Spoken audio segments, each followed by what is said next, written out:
পরের আবদারে সন্ধ্যাবেলা টিফিনে বানালাম এগ চাউমিন। সেই রেসিপিটাই তোমাদের শেয়ার করছি। তো দেখো, আমি কড়াইতে আগে থেকে তেল বসিয়ে দিয়েছি আর এদিকে গামলায় জল বসিয়ে দিয়েছি।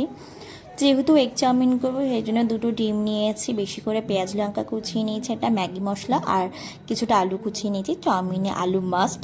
তো আমার তেল গরম হয়ে গেছে, তাই জন্য আগের থেকে জল ঝরানো আলুটা দিয়ে নিয়েছি, দিয়ে হালকা নাড়াচাড়া করে তাতে একটু লবণ দিয়েছিলাম। তো লবণ দিলে নাকি আলু তাড়াতাড়ি সেদ্ধ হয়, এটা সত্যিই ট্রিক্সটা কাজ করে, তোমরাও করে দেখতে পারো। তো দেখো, বললাম লবণ দেবো, সেই লবণটা দিয়ে ভালো করে নাড়িয়ে খানিকক্ষণ রেখে দিয়েছিলাম।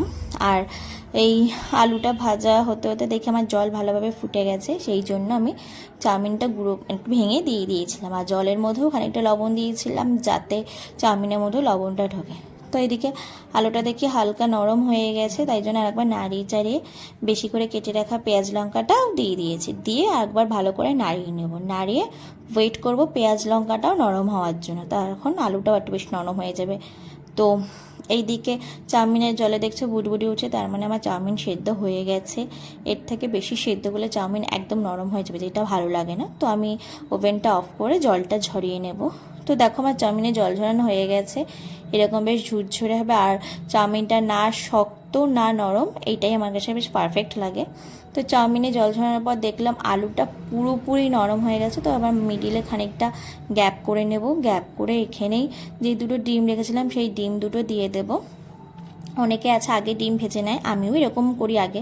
আর যেদিনকে খুব তাড়াতাড়ি থাকে, মানে তাড়াতাড়ি করতে হয়, সেদিনকে এইভাবেই করি। মাঝখানে একটা জায়গা বের করে সেখানে ডিম দুটো দিয়ে ভালো করে একদম মানে ইয়ে করে নিই, ভুজিয়া মতন করে নিই, আর আলুর সঙ্গে মিশে যায়, এটাও বেশ ভালো লাগে। তো ডিমটা ভাজা হয়ে যাওয়ার পরে আমি ম্যাগি মশলা দিয়েছিলাম, সাথে আর একটু লবণ হলুদ দিয়েছিলাম, হলুদ একদম অল্প পরিমাণে দিয়েছিলাম।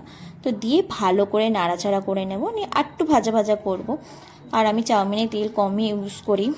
তো দেখো, এখানে আমার ভাজা ভাজা হয়ে গেছে, আর এদিকে চাউমিনটা দেখো কতটা ঝুরঝুরে হয়েছে। এবার আমি চাউমিনটা দিয়ে দেবো, এটার মধ্যে দিয়ে ভালো করে নাড়িয়ে নেবো, মানে চাউমিনটা পুরো চারপাশ থেকে যে মানে আলু ঢালুগুলো পুরো ঠিকঠাকভাবে মিশিয়ে নেব। তো মেশানোর পর মানে একটু হাই ফ্লেমে ভালো করে নাড়াচাড়া করে নেব, পুরো কন্টিনিউ নাড়াচাড়া করতে হবে, হাই ফ্লেম দিলে নাহলে তলায় লেগে যেতে পারে। তো বেশিক্ষণ না, 2-3 মিনিট মতন হাই ফ্লেমে নাড়াচাড়া করে নিয়েছি। আর লবণ টবণ আমি মাঝে চেক করে নিয়েছিলাম, একটু কম হয়েছিল বলে আবার দিয়েছিলাম। তো দিয়ে আমার চাউমিন পুরো রেডি, তারপর আমি সার্ভ করে নিয়েছি। আমি একদম অল্প নিয়েছিলাম, কারণ আমি এখন একটু ডায়েটে রয়েছি, আর থালাটা প্রসেনের জন্য। তো আমি প্রসেনকে বলেছিলাম একটা রিভিউ দিতে, তো রিভিউটা দেখে আমার সত্যি মন ভরে গিয়েছিল। আমি এখন এডিট করছি, হাসি পাচ্ছে। তো তোমাদের এই রেসিপিটা কেমন লাগলো অবশ্যই কমেন্ট করে জানাবে। আমরা টিফিন করতে লাগি, নতুন ভিডিও আসি খুব তাড়াতাড়ি। ততক্ষণ সুস্থ থেকো, সাবধানে থেকো, ভালো থেকো।